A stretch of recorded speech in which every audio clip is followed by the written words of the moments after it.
वाळू माफियांविरोधात खारघर पोलीस ठाण्यात गुन्हा दाखल। पनवेल तालुक्यात कोपरा कामोठे रोड पाली भागातील खाडी परिसरात अनेक वर्षापासून वाळू उपसा केला जातो। गेल्या अनेक दिवसात वाळू चोरी बंद करण्यासाठी प्रशासनाला यश आलेले नाही, परंतु विजय तळेकर यांनी तहसीलदार म्हणून पदभार स्वीकारल्यानंतर वाळू उपशाविरोधात सलग कारवाई केली आहे।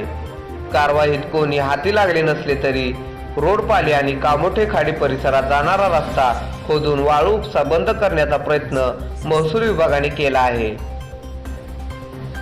दोन्ही ठिकाणचे सक्शन पंप उद्ध्वस्त करून वाळू साठवण्याच्या जागा जेसीबीने तोडण्यात आल्या आहेत। कळंबोलीचे प्रभारी मंडल अधिकारी संतोष कसरे यांनी या प्रकारची तक्रार खारघर पोलीस ठाण्यात नोंदवली आहे।